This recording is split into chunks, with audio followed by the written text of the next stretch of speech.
So when we installed this street light, it was kind of in the way of the shop light here, which used to be in this spot. You can see the hole for it there. So I moved it over to the exact same height, or not height, but position rather, as the other one. So it matches up still, which is great because it just barely fits right here before it hits the end piece. But anyway, we got it above the track here for the garage door, and that allows the light to go up 2 notches, which is wonderful. So it keeps it a little more even here. Now, the lowest one is the GE M250 here, but this gives a unique opportunity to take a look at all of the F40 T12 fluorescents, lighting everything up.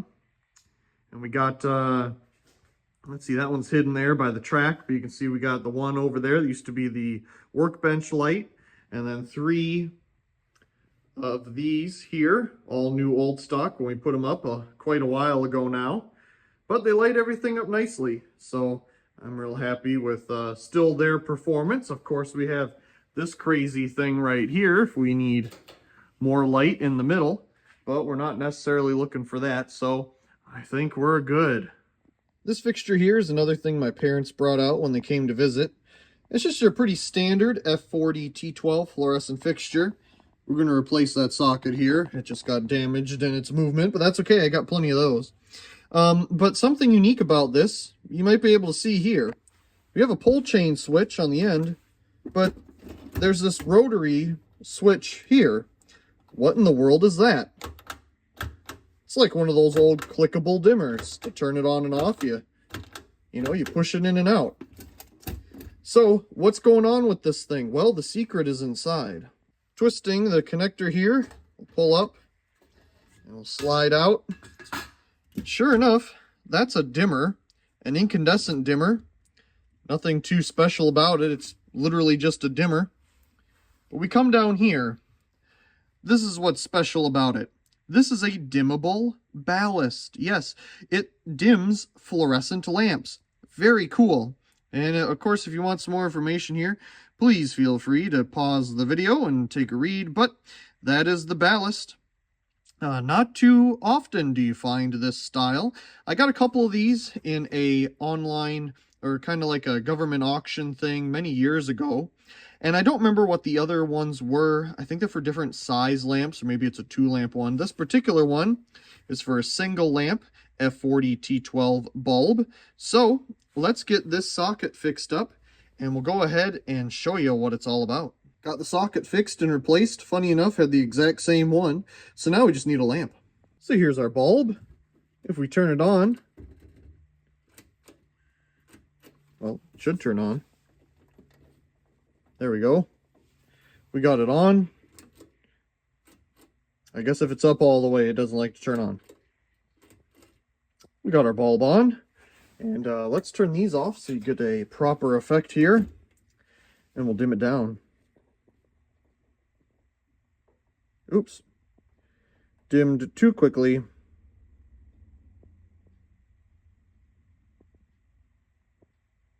Oop, right there, it cuts out. But as you can see, the camera kind of picks it up there. You can see it keeps the electrodes, the cathodes here at the end, glowing all the time.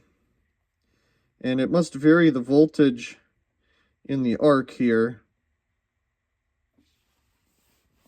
So there we get a really dim fluorescent. Now, if this was used with the correct control, it probably wouldn't go that low, and this kind of stuff wouldn't happen.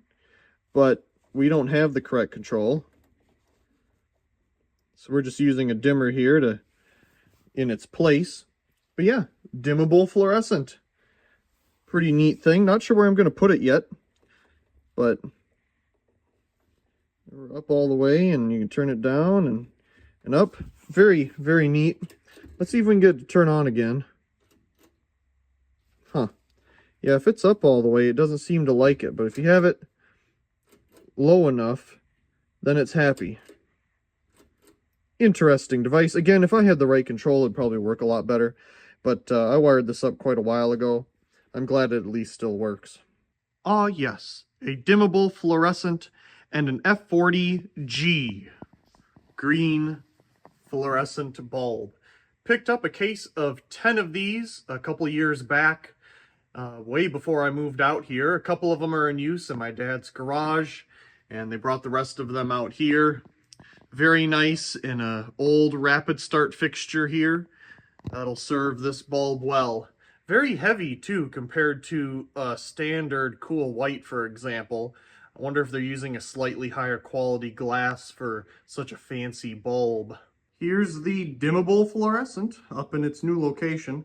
I decided to put it here in front of the mirrors for the workout area because, well, if it's here, it kind of lights you up a little bit, I suppose, but it's out of the way too.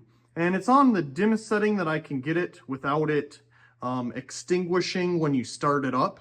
Because if you have it too dim and you turn it off and turn it back on, sometimes it won't strike. I think partially that is because I'm not using a grounded wire. And it's important for rapid start ballasts to have a grounded wire for the lamps to start. I've experienced that plenty with these, for example. See how the bulb isn't in there correctly? It's kind of tilted up and the top there is tilted down and stuff. And this is all grounded here, but it needs that to help it start for rapid start. So that could be part of it, but it's on the dimmest setting that I can get it. And it's kind of like a very incredibly low power factor ballast type light. It's incredibly dim. Of course, the camera makes it look bright enough. But got this little red thing hooked up too, and it's on this switch now with the fans. So when the fans are on, the light is on. So if we turn it back on here, it just kind of comes to life. So that's great. Now that the dimmable fluorescent has a home, I can turn my attention to this thing, which is what I've been wanting to do for a while now. And last weekend, I picked up this smaller 4-inch pipe. We had our 7-inch pipe before. I could get rid of 3 inches and we would be fine. So here's a 4-inch pipe. And I just need to drill little holes here so we can put these little clips through. I forget the exact name of these kinds of things, and you bend it over on the end, and that's to prevent it from unscrewing and falling. Of course, you don't want any of that to happen. So it's important that we get the holes in there. Now you can see the holes are here on this pipe, but how do you drill through a pipe that already has the threads on it? So I've already done so. Got it all drilled. Yes, that light will find a home, just haven't gotten that far yet, and those bulbs will be away here soon. But we're working on one thing at a time. So drilled the holes in this, and now you can see right through there and right through there too. It's great. And all I did, I thought, I should make a jig and set it up, but my dad suggested just using the holes that are already here on the fan and just drilling right through that on each side. So I drilled 1, 2, 3, 4. Now I guess you could go straight through, but you might, aim wrong. So might as well do it with the correct side each time. And that worked out well. So that should allow us now to have, as you can see, I took the wires out of the middle here so that they would not be drilled on by accident. And that will allow us, because putting it down here's the idea, to have our bottom cover here and our top cover here. And as you can see, we get it right up there. So that's great. That's what we're looking for. While taking out the wires here, there was some stickers noted on it. And this one says fan motor. It's kind of hard to read, but fan and motor. The red one had a different sticker here. It just said light. This was taped onto the red wire. I'm not sure. I think this one came off of the brown one that we installed already. And this one just says motor, and it's probably motor and light neutral or something like that. But I'm so glad we got this pipe thing figured out. Now we can figure out where we want to install this thing. Got the wires slid back through without removing the pipe, but that gave me an idea.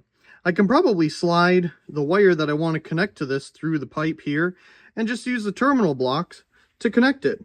And I wouldn't have to, do wire nuts or anything at the top. So I think we'll just let these be for now until I decide exactly how I want to wire it. But it needs to find a home first before we can even decide what type of wiring or how we want to wire it, of course. Here's inside the socket at the bottom. It's just really odd. I mean, they have the black, which would be the positive coming down. It connects to the socket. And then there's this neutral here that just goes nowhere. Interesting.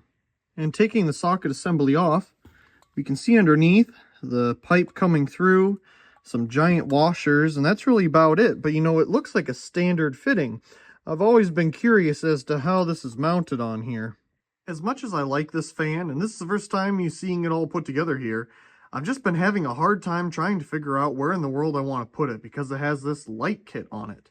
And I'm not the biggest fan of the light kit, at least down here. Now, it works well there because, well, that's above the bed and that's a good place for it. But right here, you know, anywhere else that it goes, there really shouldn't be one. There's already light. And the problem is that it brings it down so low. So here's the original globe.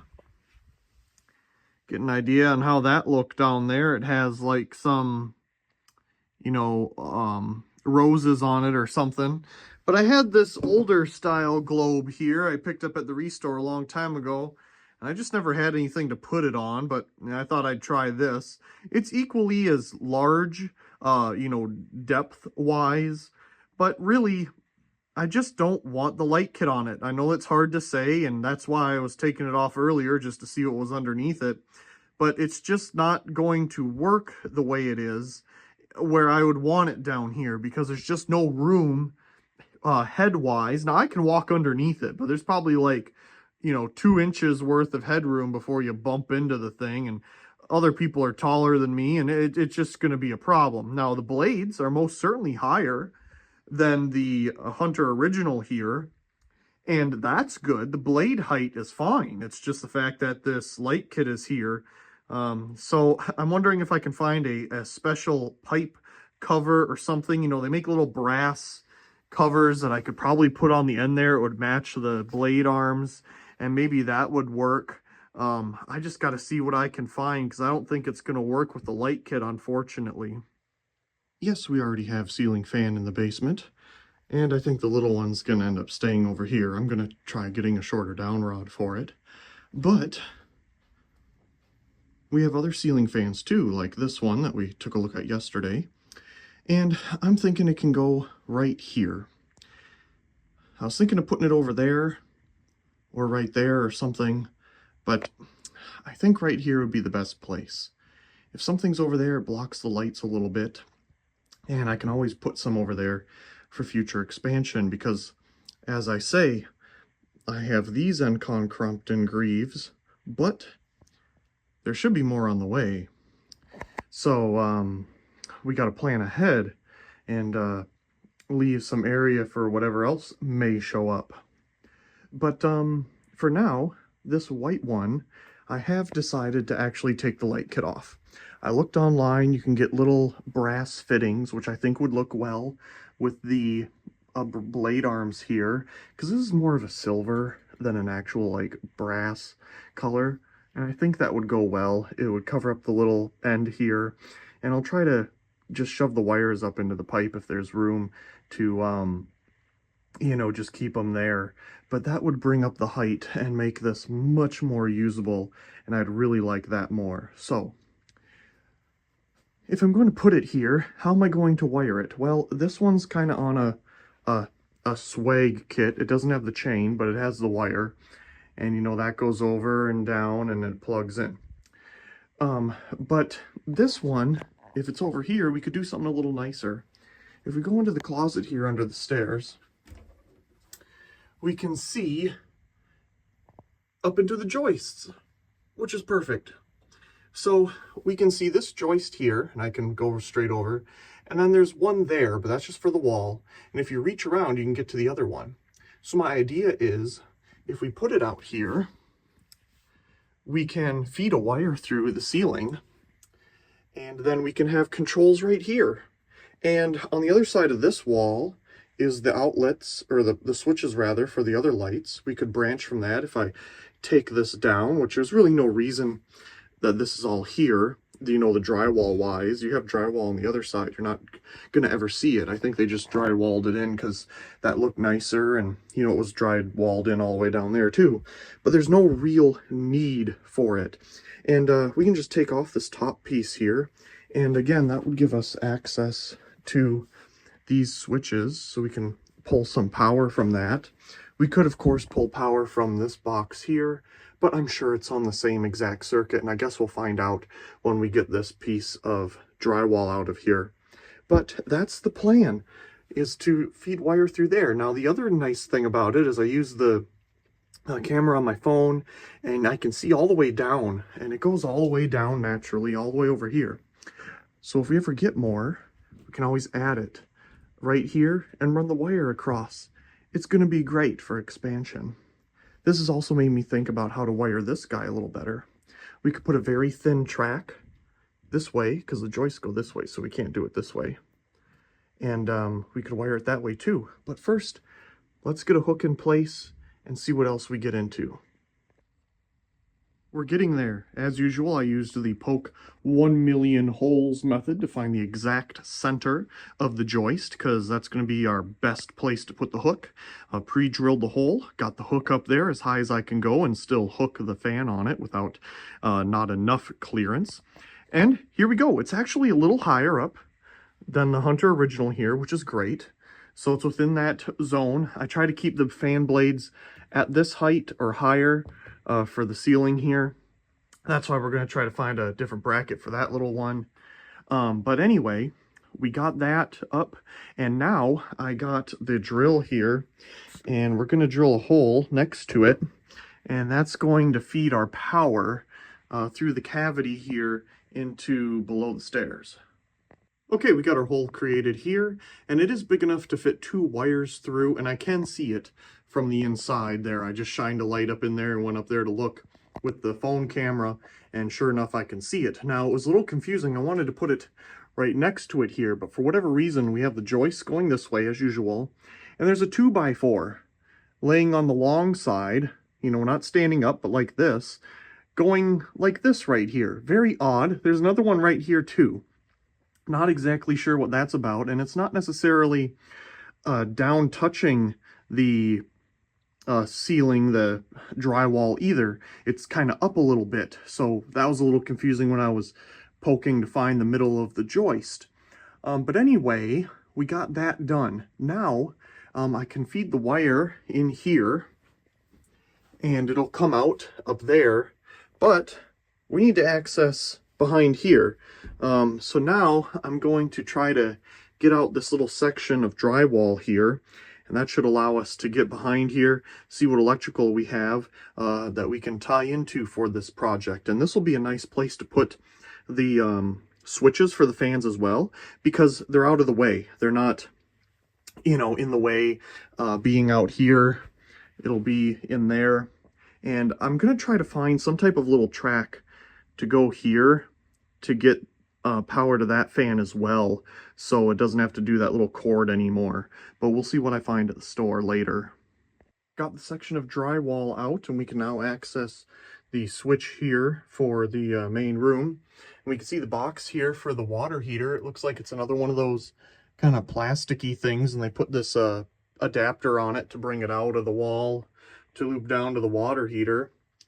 But yeah, so there's our socket and all of our boards to hold up the stairs. And that's, we'll put the switches probably over here or right on top of this. I'm not sure yet. They probably had this all drywalled up because they have to hide the wires in the wall. They can't have any exposed wires, maybe, when they build the place. I think that's my best guess. But personally, myself, I'd rather have it open so I can work on it easier. But anyway, yeah, so there's our wires. Wonderful. And we'll be able to get it up there into the hole where that cold water pipe is going. So, looking good. Now, we'll see what we can get into next. Here's the little tiny princess. Boy, this certainly brings back memories of when I was a kid. I remember seeing this in the storefront where it came from. But like I say, there'll be more story behind that when I do individual videos of these fans. But for right now, since we have it here on the table, I'm going to take the blades off to protect them for the moment. And we need to switch these canopies around. And I also want to see how long the current rod is to see what we can minus off of it. I can either minus 1.5 or 2 inches. So we're going to get all this off and see what we find underneath. There's our canopy covers and our mount. And here it is. So it looks like a shorter down rod than the other one. Watch, it's about the same size. Yeah, it's shorter by about 1 inch. And here is all the information. So on this side, we have Encon and its information, Crompton Greaves. I guess it doesn't say, oh, it does at the top, yep, and Crompton Greaves at the bottom there. Very nice. This sticker, or badge rather, is in very good condition. Beautiful. Our capacitor there in the middle, our little terminal block, and our tiny little motor. Oh, I love this thing. It is so cool. Okay, I'm going to flip these and put them on differently and remeasure it and see what we can do height-wise. I took it back in, remeasured it just to see, and we still have about 1.5 inches up here because we have to have clearance to get this over the hook naturally. And if it's at the top of the hook here before it falls down into the cup of the hook, we have about 1.5 inches of clearance there. It's about 1.75 inches, but we'll say 1.5 inches. So now we need to measure this pipe and minus that off and go ahead and get one. And now we're left with a little itty bitty motor. Here's a CFL for size. It's a ceiling fan kind of day. Why not a little heat fan action? Love this thing. One of the best finds at a restore ever. Just got back from dropping off my friend at work and going to the Home Cheapo using a Menards bag here. So let's see what we got. We got some spray paint, some white gloss. That should match that decent enough. I have 2 of these dual gang boxes here. I'm thinking we can stack them in there somehow. You know, I did not get covers for this. That is one thing I forgot. That's okay. We'll get that some other time. We can still make it work today without having a cover on it. As you can see here, I found some of this really thin wire molding, probably for just 1 wire. At least that's how thick it is. You could probably put some really thin stuff in there. But I got that, and I got some different pieces here. We got an angle to go from the ceiling to the wall for the little fan. And then I got an inside angle here, thinking that I can cut off the one end and use it as a cap. Because they don't have a cap, because they probably don't want you to do what I'm going to do with it, but that's too bad.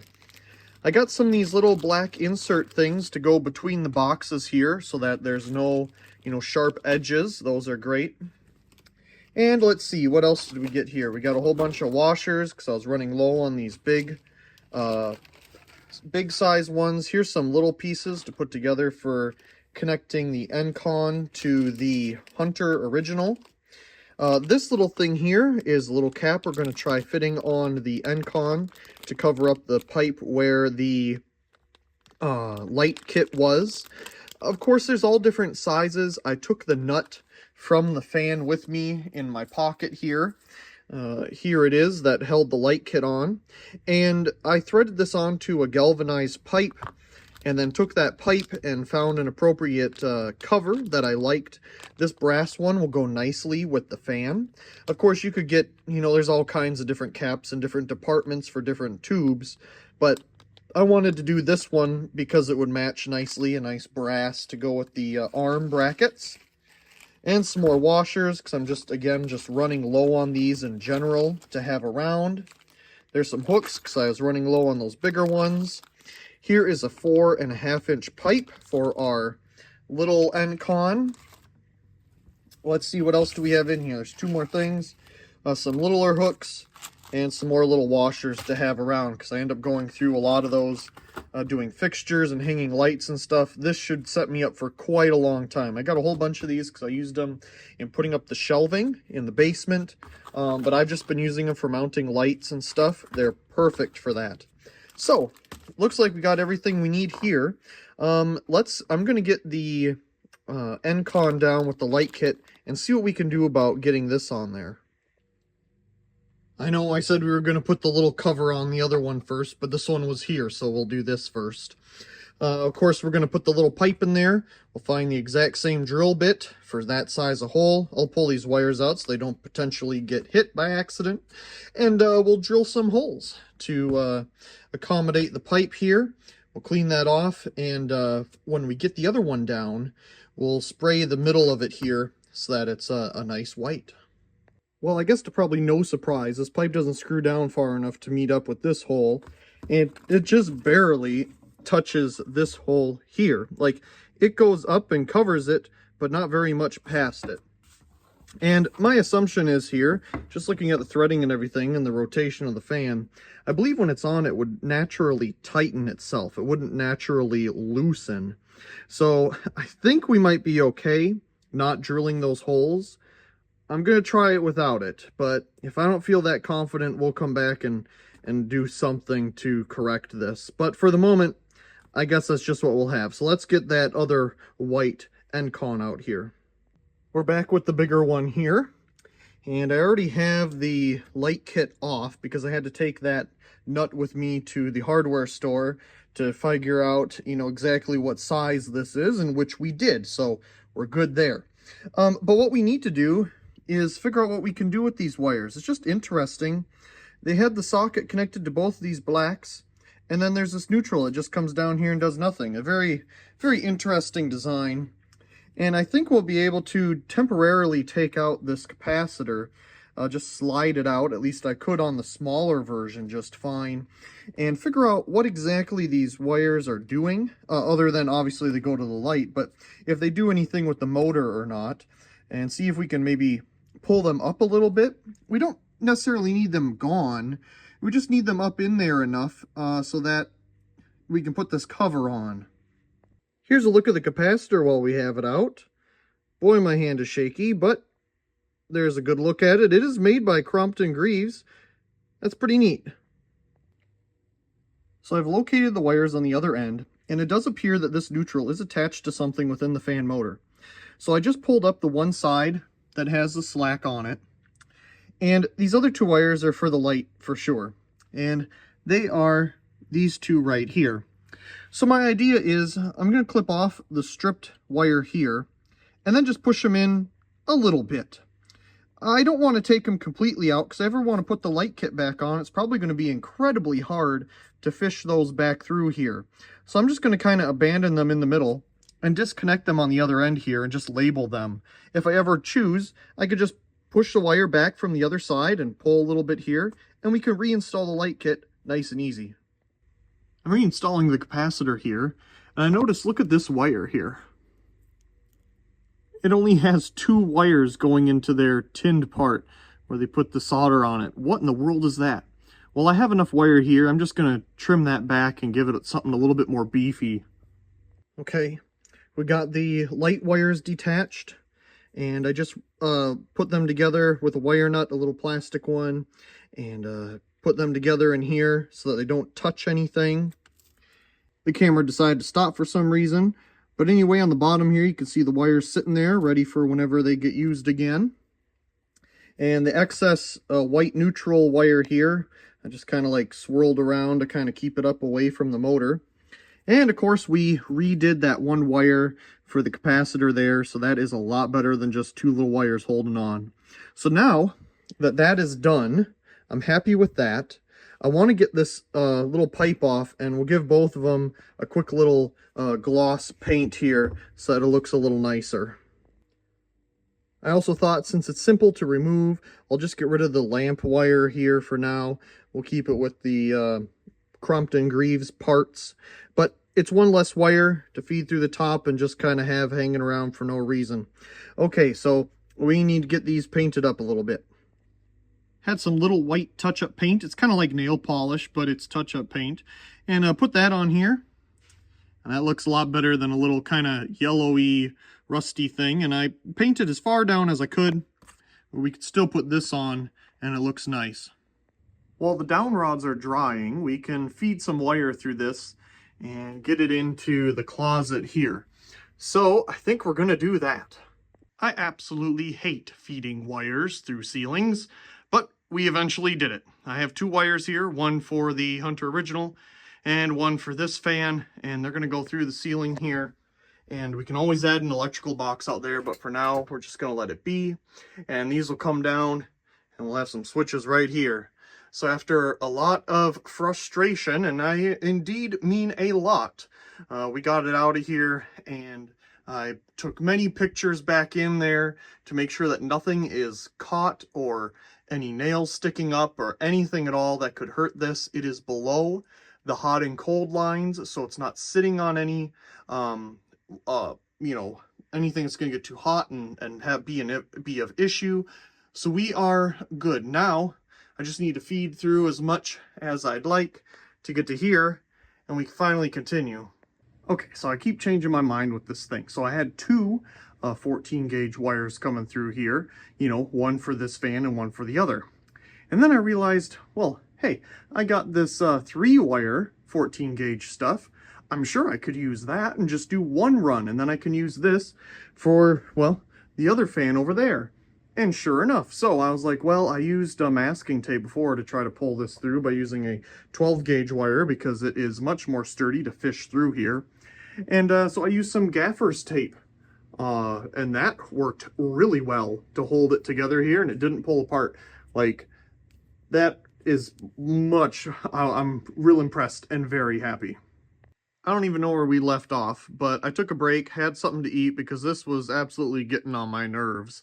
Like, dude, getting this little strip thing up here to go from here to there was the biggest pain I've ever done with something like this. It is terrible. Well, first of all, the backing of it is that double-sided tape stuff, so you can put it up there, but if you ever want to take it down, don't worry, it rips all the paint off of your ceiling. So that's terrible. I don't want that. In fact, I tried a little bit of it here, and you can see what it did. Thankfully, you know, the paint underneath isn't that much of a different color and isn't exactly that noticeable unless you're really looking for it. But what I decided to do here was drill little tiny holes and put nails on the inside, and I had a little tiny punch that is made to, you know, hammer nails in, you know, countersink them. And I went ahead and measured out where the joists were and put these holes exactly there and nailed it into the ceiling. I like this so much better, but as you can see, there's a problem. That's not staying in. Of course not. There's no joist there. There's nothing substantial enough for it to, you know, be up in the ceiling. So once I put the canopy back on this, it should hold that up fine, and the same over here. Now, as you can see, like I say, I don't remember where I left off with this, but we got the 4-wire going on here. So we have a red and a black for the 2 fans, the neutral and a ground.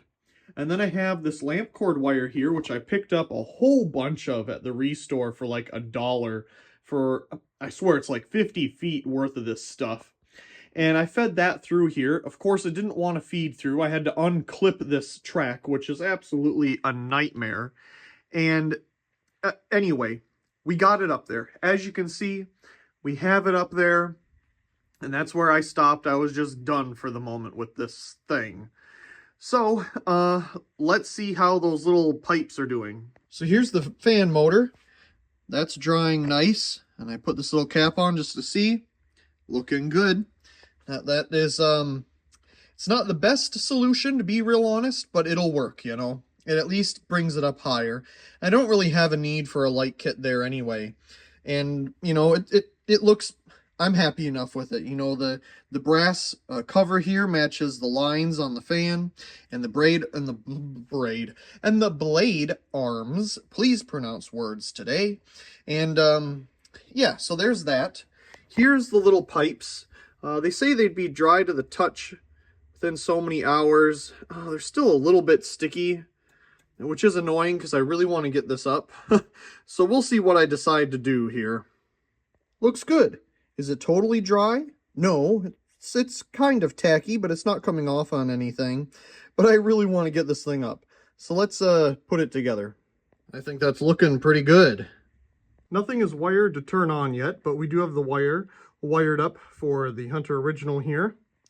And the wiring is wired up for the Encon Crompton Greaves here as well. Not too bad. I just gave it a spin there to give it some motion.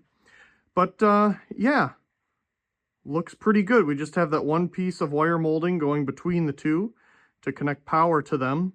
Boy, that thing really annoyed me doing that. I wish there was a better way. I could have bought something different, but I wanted something small. So here we are. Life is moving on.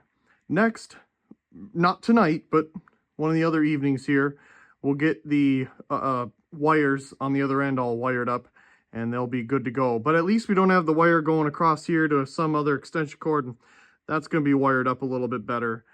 So that's good as well. I have to say this turned out pretty good. The little cover on here looks nice.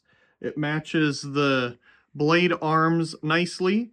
And even though we only see like a 1/2 inch of the down rod, at least it's painted white. All turned out good. Now the little cover housings here, the canopies I should say, I used a magic eraser on those to clean them up. Worked really well actually. It's kind of a brittly plastic, kind of like it's been exposed to UV for a long time, which would make sense again being where this was. But yeah, it worked out well. Of course, being 2-piece canopies, I could put them on after the fact, which is great because it allowed the fan to get up higher. So we'll see what we're going to do with the other one over here. Obviously, it's not here at the moment. And I'm still debating in my head if it's any good to have a down rod without the holes in it to prevent it from potentially falling. I really want to figure out what to do about that, or just let it be, or just use the original down rod. And I mean, it wasn't that low to begin with, but we'll see what I decide upon here. We'll sleep on it. But this is looking pretty good. And so is the Hunter original here. Again, just a little view there. It's another day, and the wiring for the ceiling fans is coming together. Well, there's a blank spot here, because we don't have anything set up for the little Princess Encon, but we'll get there at some point. I decided to put a main switch here that will be used for all of them to turn them all on and off.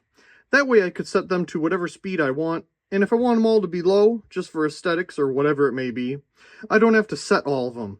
I can just flip it on, and there we go. They're all on. Now I did pull power from the light switch here, as you can see. And one interesting thing, as you can also see, is that the ground is outside of the box. Well, for whatever reason, in this house, when they wired it, anytime a ground got to one of these plastic boxes, even if there was other wires in it, this is the main power in. These go to the lights in the room. They just cut it right off, right at the base of the wire. They don't even put them together. They don't even do that. They just cut it off and they're just done. Maybe that was okay. That was code back in the day. But I just don't feel that safe with it. I mean, the ground is there. They're all hooked up in the panel. Might as well use it. So here it is. I did connect it to this same 14 gauge wire here, which goes up to the box. So it is grounded to the main system. Comes on up. Goes to our main power switch here. I was originally going to have it come in down here, but decided against that because I was going to have, I felt too many wires coming up with this one coming in here, and that works out perfectly fine. I don't really care what box it's on. So we have our main power switch, which will control all three once the third one is here. And we have two of these new old stock Leviton ceiling fan dimmers. They look like a dimmer, but they're not. They're a variable speed control. I don't know really the technical name for them, but they're fully variable. They're fully variable. It's not like there's just 4 settings. You can spin it in a, infinite amount of little, changes to it. Anyway, I got a couple of these, I think 6 of them at the Restore a long time ago. They were really cheap, like 50 cents a piece or something. So I picked up 6 of them. They had more at the time. I haven't been there in a long time. And at the bottom, they have these little trims here, so you can set the low end, I do believe, so it doesn't necessarily stall out on you. So we'll have to probably play with that. But one of them is the Encon, and the other one is the Hunter Original. The Hunter Original does have a speed, pull chain on it, but here we go. We have a speed control for it. Anyway, now I do have this all wired up, minus this switch here, which you know, there's nothing there. So everything's capped off, everything's safe. Like I said, the first time, I don't know if I did, but anyway, I forgot to pick up light switch covers for these. So we'll have to get that at some point this weekend. But for now, that's what we have. So let's go ahead. Both of these are off. Let's turn on our main switch. Okay, no pops or anything. This is positive. This one is our Encon, which is right here. Let's go ahead and turn it on. Oh, it's very noisy with this control. And off it goes. It is quite unbalanced. I had a feeling it was going to be like that. Oh yeah, that's a high. Let's turn it all the way down.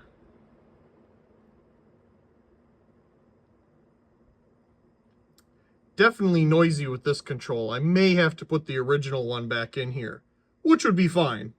I wouldn't care. And it's too bad it's so unbalanced. It didn't seem like that when I originally put it up. But hey, it's working. Okay, we have the Hunter original set to high. So let's go ahead and turn it on. Well, it doesn't seem to like this very well at all.